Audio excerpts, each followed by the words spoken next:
Olá, sejam bem-vindos ao programa Face do Poder do Hoje News.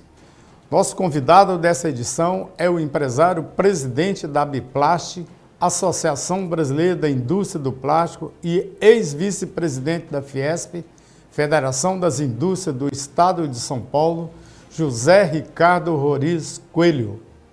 Ele é um crítico das políticas públicas do governo de Jair Bolsonaro e divergente do conceito de gestão do ex-presidente da Fiesp, Paulo Scaff, à frente da maior instituição empresarial do país, a Fiesp.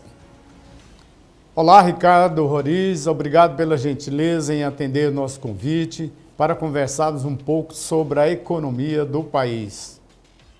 O prazer é todo meu, muito obrigado pela oportunidade de estarmos batendo esse papo aqui sobre assuntos que eu acho que são bastante oportunos no dia de hoje, principalmente nesse ano de 2022, onde temos muitas coisas para serem discutidas, né, até para definirmos o futuro que o país deve tomar.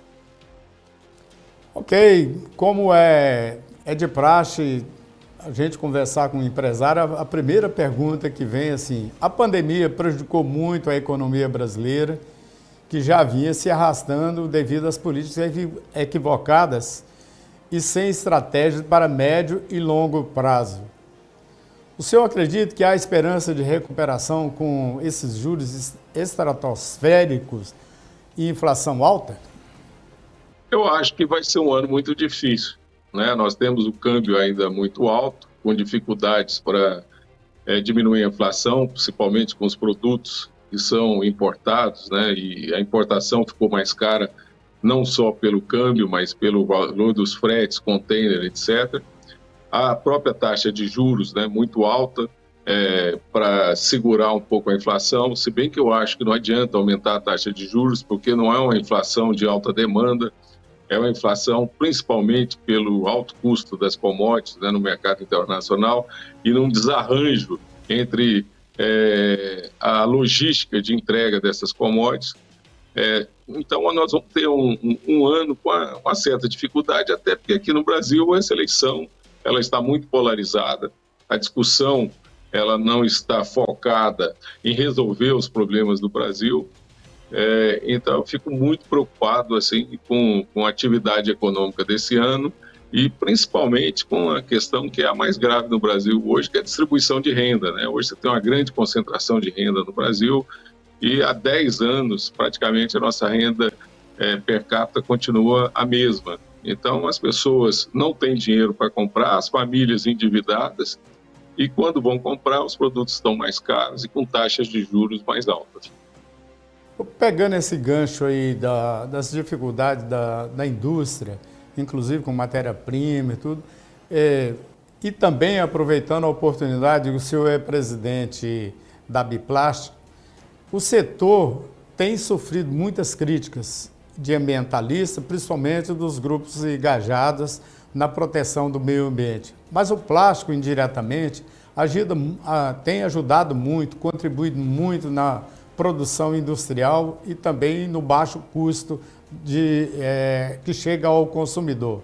O senhor acredita que falta conscientização da população no uso adequado e no descarte desse subproduto que é gerado pelo consumo?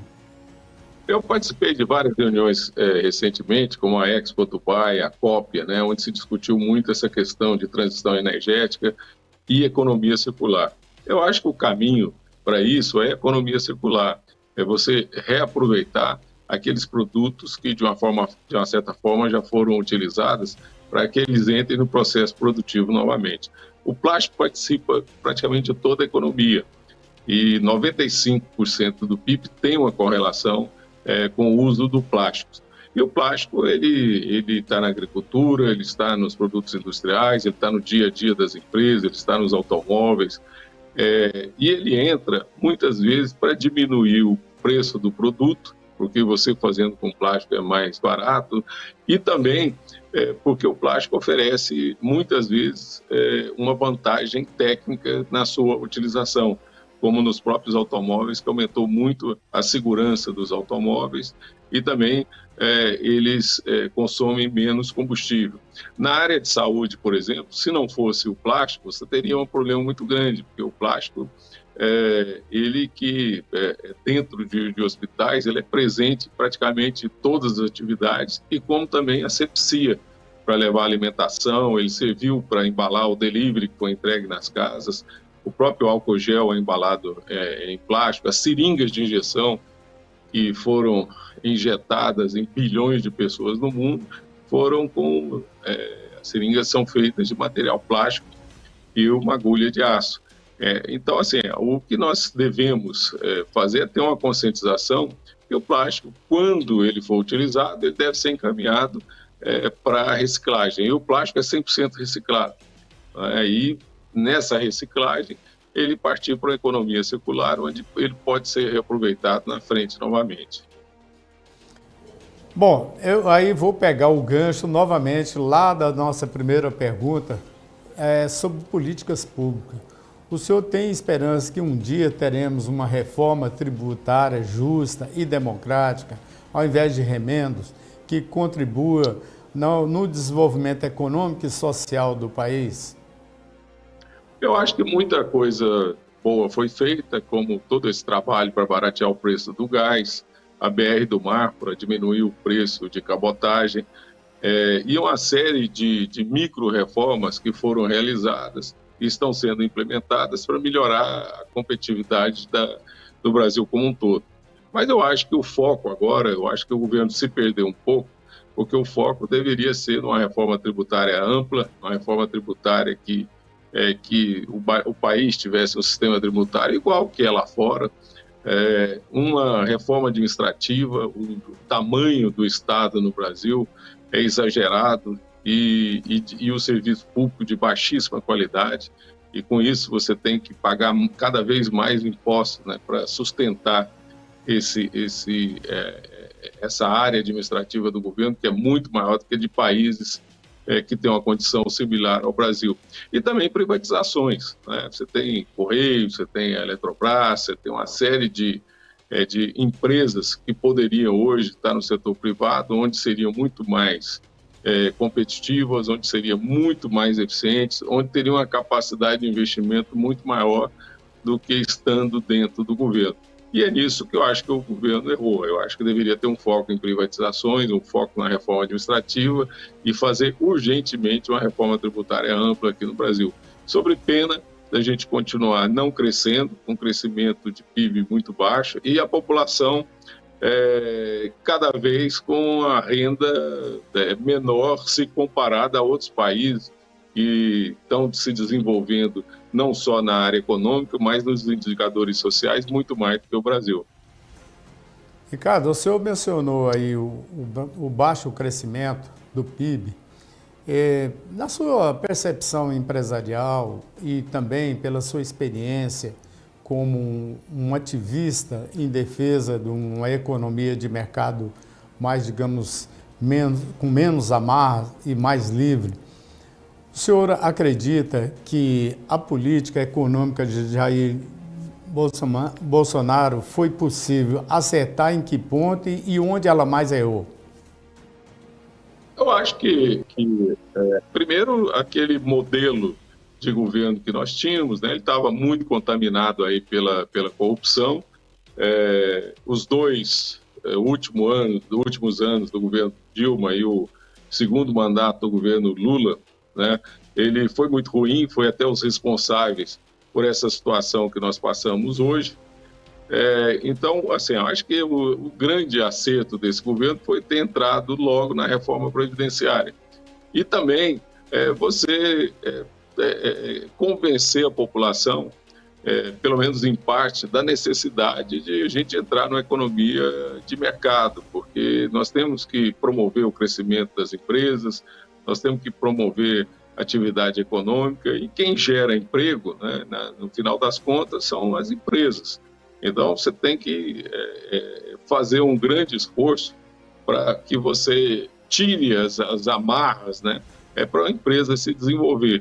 E o governo Bolsonaro tentou fazer isso logo no início, né? O discurso do ministro Paulo Guedes era muito bom.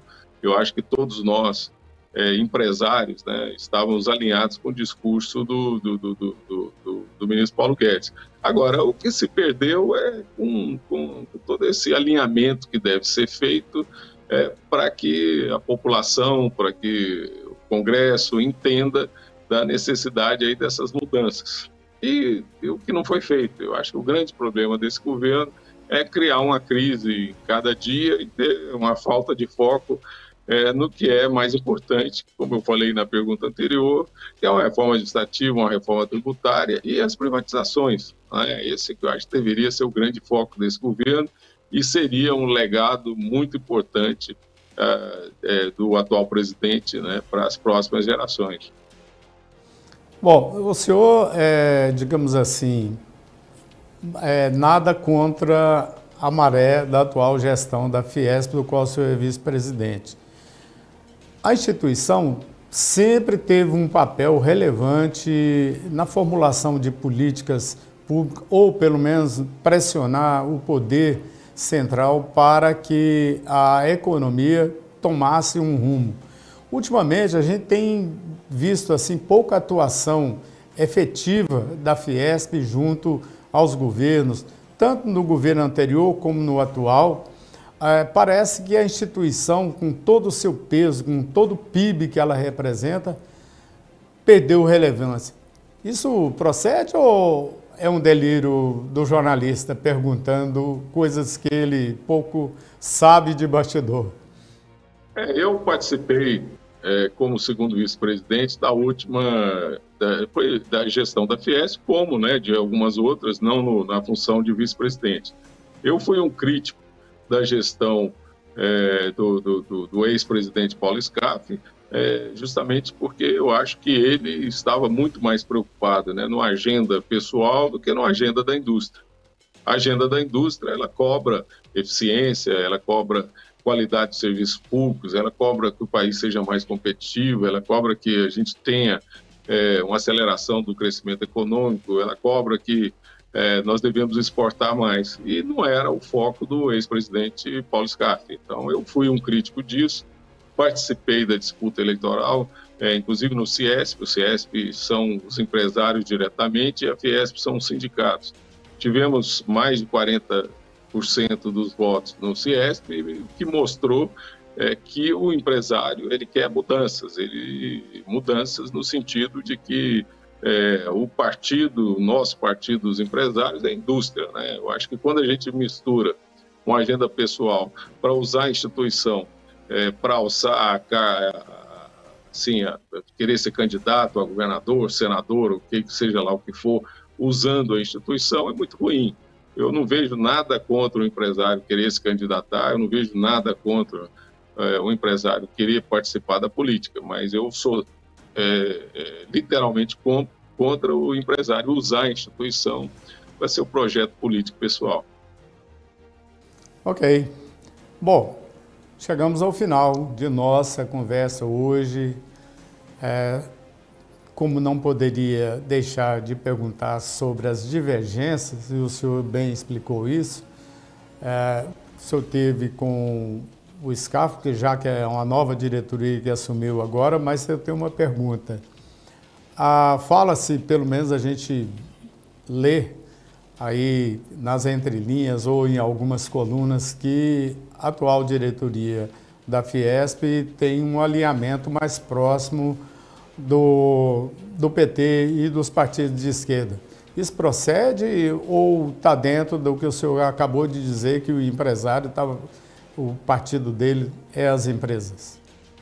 O atual presidente é um empresário e tem bastante experiência, sem dúvida, né? O pai dele foi vice-presidente do governo Lula 2 vezes. Tem uma afinidade, né, e até uma responsabilidade do que foi o governo Lula nas 2 gestões, o papel como vice-presidente. Eu lembro até que ele defendia muito a queda das taxas de juros, que na ocasião era muito alta. Agora, o que nós empresários esperamos é que ele não misture, né, o seu alinhamento com o PT, ou seja, ou qualquer outro partido, né, para uma agenda que não seja a agenda da indústria. Eu acho que a indústria, quem elege os governantes é o povo, não são os empresários. Os empresários têm o seu voto, cada um. E seja lá quem estiver na frente do governo, cabe ao empresário ter uma boa interlocução, levar propostas, fazer críticas quando for necessário e ter uma posição firme em defesa da indústria, e é isso que nós esperamos aí da atual gestão. Ok. O programa Face do Poder chega ao final. Hoje entrevistamos José Ricardo Roriz. Ele é presidente da Biplast, que é uma das instituições mais importantes aí dentro do segmento da indústria. Agradecê-lo pela gentileza em nos atender e conversar conosco e com nossos internautas e desejar ao senhor aí um bom 2022, que a gente tenha um país mais próspero e mais justo. Eu é que agradeço a oportunidade, agradeço também aqueles que nos assistiram ou nos ouviram, e eu acho esse debate extremamente importante, né? Até como eu falei, né? O foco não deve ser nessas briguinhas partidárias que, na realidade, elas não traduzem, né, o que o Brasil precisa para voltar a crescer, criar emprego, aumentar a renda. E é esse o caminho que a gente deve tomar, e para isso tem que ter a participação de todos, tem que ter essa discussão, é lógico, né, que cada um com a sua opinião, mas pelo menos colaborando para que a gente convirja para uma solução para esse país que já passa por crise há muito tempo, né? Ok. Aos internautas, muito obrigado pela companhia e até uma próxima oportunidade, onde todos possam acompanhar aqui a grade de programação do Hoje News, o canal de informação, entretenimento e cultura.